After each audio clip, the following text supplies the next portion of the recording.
We're standing on the banks of the Connecticut River here in the small town of Bellows Falls, Vermont. Right above us is the Village Bridge, and about 200 feet behind us is the state of New Hampshire. The Connecticut River defines the state border between the two states here. We're technically on a small island that's formed in the middle of the Connecticut River.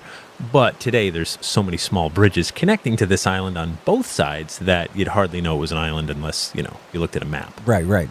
There's a bunch of rocky outcroppings and giant boulders along the river's edge here. And those rocks are exactly what we've come here to see, Ray. Look over there. Okay. I see some strange markings carved into the rocks. Circles and dots and things like that. So we're in Bellows Falls, Vermont, exploring those ancient petroglyphs that may have an out-of-this-world meaning.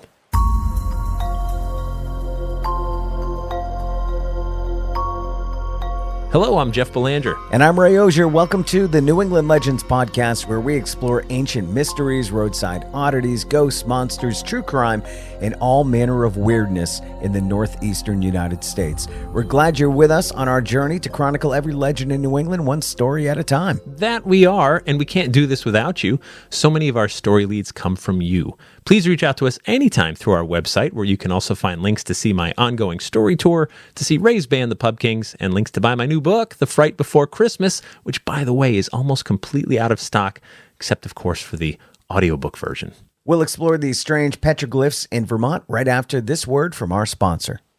Okay, Jeff, the rocky cliff we're standing in front of isn't very high. Maybe 30 feet tall or so, but it's not a sheer cliff face. No, it's like a bunch of broken rocks and giant boulders. Yeah. I mean, there's plenty of parts you could climb up pretty easily.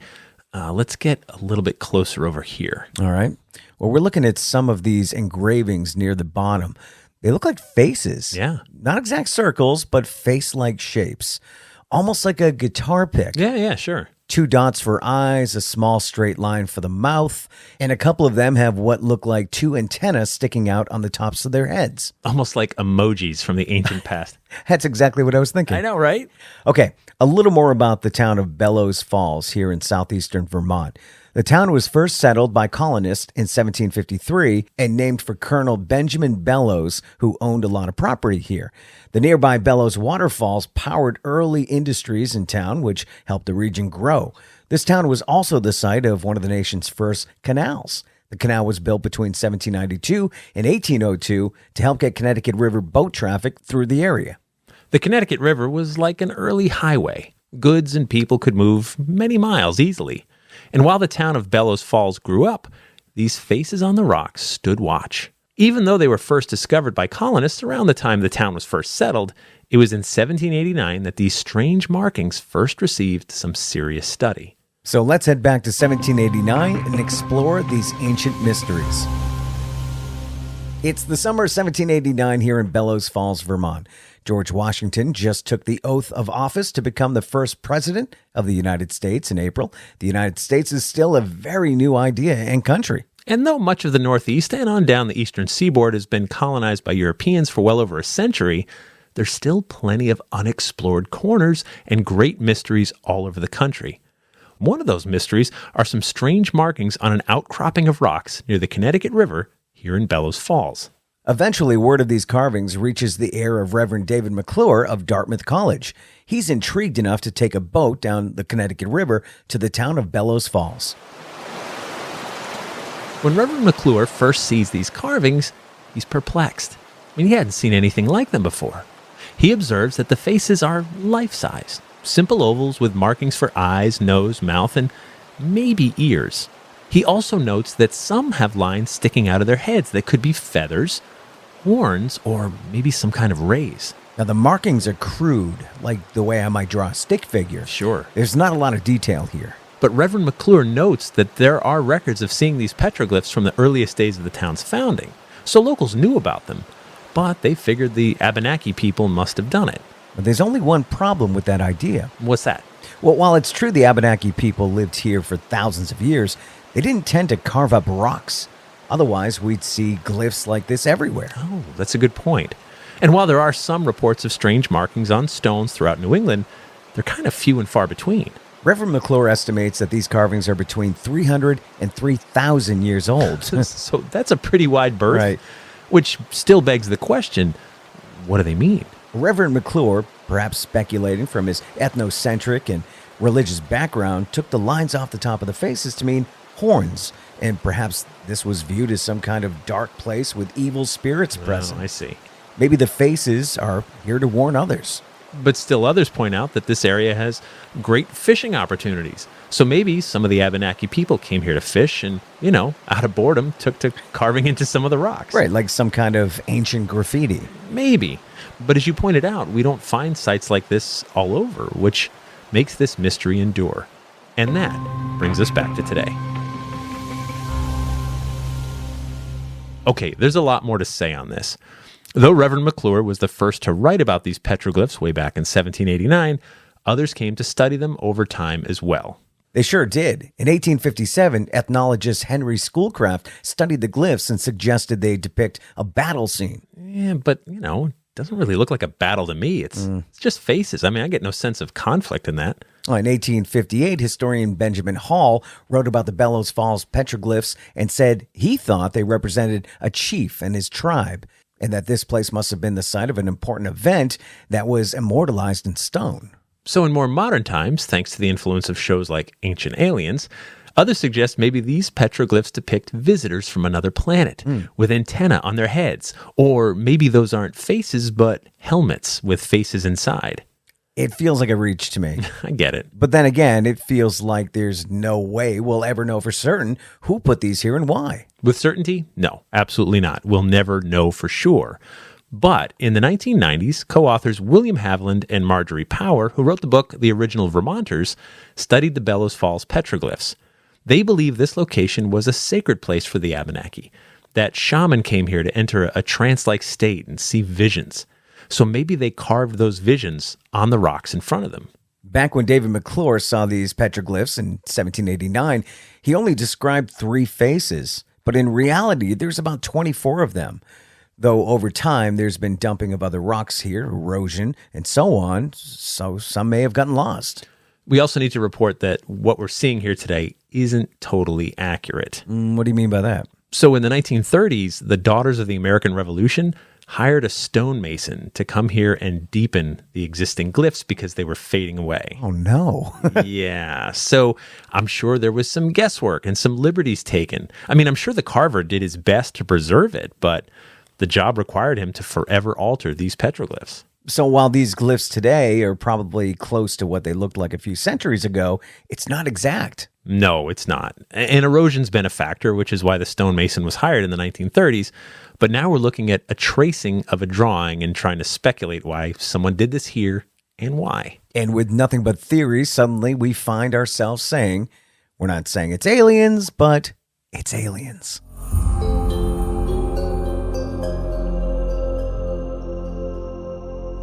But, probably not aliens. Still, it's strange and it's old. And that brings us to After the Legend, where we take a deeper dive into this week's story, sometimes veer off course. After the Legend is brought to you by our mighty Patreon patrons. This group of insiders supports us in everything we do. We can't do this show without them.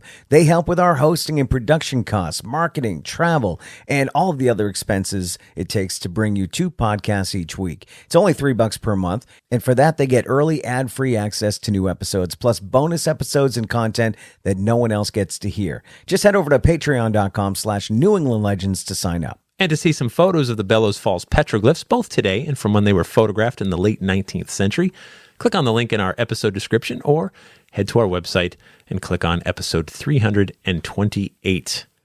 So we've all seen these. I've talked about rocks in my backyard that had some kind of an imprint in it, or maybe just an X or something. And you're like, that means something. Maybe, and maybe it did. I mean, someone, so you said it, and it can't be said enough. In general, the Native Americans didn't tend to carve up rocks. Otherwise, we would see it everywhere. Right. They've been here for thousands of years. Sure. Like you would imagine that's the carvings that they did, right? Yeah. So if they were to do it, there must have been, and they probably did. I mean, they were the people who were here. But if they did it, there must have been a real good reason to do it, to deface a rock. Right. That was not defaced before.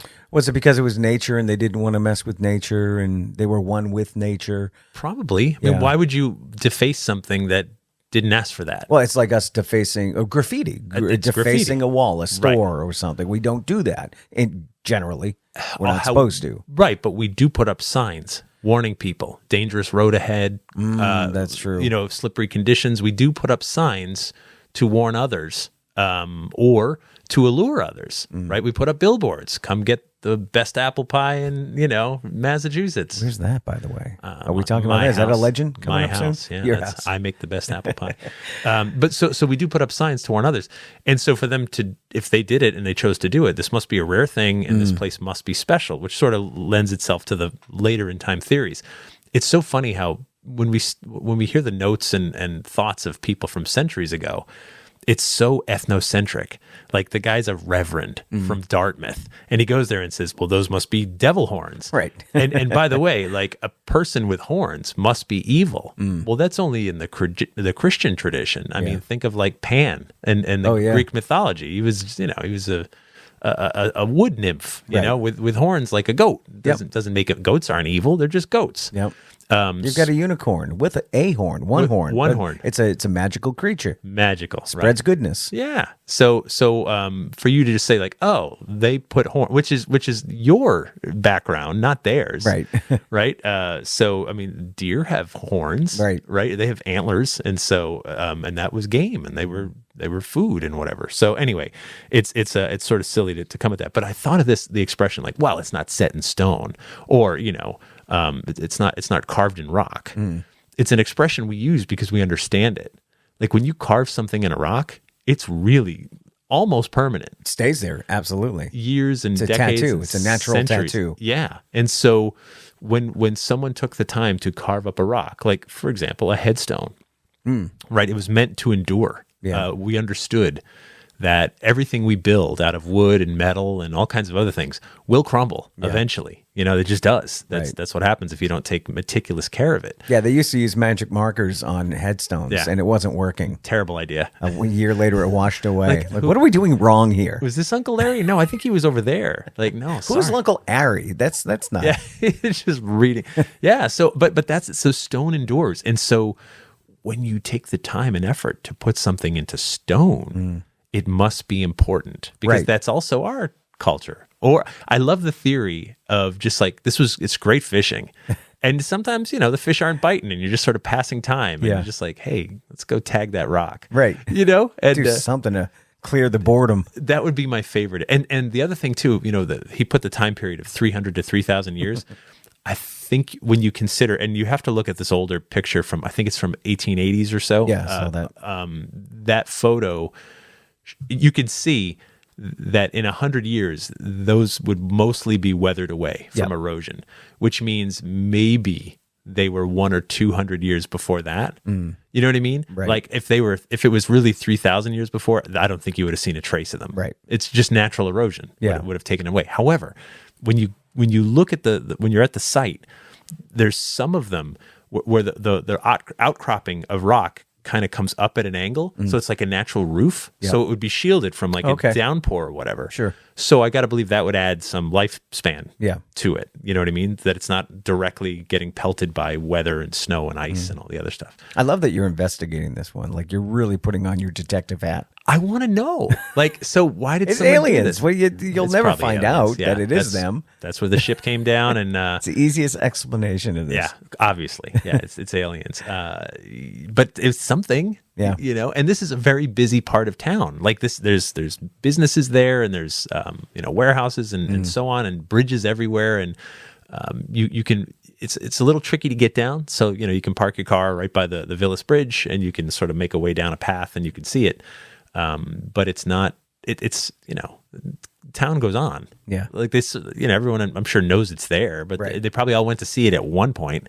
Then done with it. And they're like, okay, someone There's that. We saw it. carved some faces into rocks, and there's not a lot of detail. No. That's the thing, right? So you see some ancient cave paintings sometimes that depict like hunting animals. Or Sure. whatever. You know what I There's mean? a story. It's telling. Yeah. It's be thousands of years old in some ancient cave, and you're like, wow, they were telling a story. A face, a crude, literally as good as I can draw, right? Which is like a circle with dot, smiley face, Yeah. right? That it looks like I did it. Well, I mean, if it is aliens, and obviously they're more intelligent than us because they got here, Right. doesn't mean that they're artistic. Well, was it aliens that drew it, or was it the Abenaki that saw the aliens maybe. and tried to depict? See, I had a thought that the aliens did it themselves. We were here. That's the tag. Here's our tag. That's the tag. Yeah. Oh, you know what? Maybe. That was a thought. Yeah, like, we'll make it on a podcast one day. Or maybe the Indians couldn't draw either. Those are their stick figures. I don't know, but it's so. And it's got to be hard to carve into stone. Oh, absolutely. And you're using another stone to Right. do it, like a harder stone, and that's soft rock, sure. But I mean, it was like that took some time. Yeah. Like you would have to probably just go around and around and around and around. Like So you're going to limit your detail. yeah, you're like so that the family's posing for the portrait. Like this is gonna take days. Yeah. Oh, should we get some food? Probably. But hold still. Don't Yeah. blink.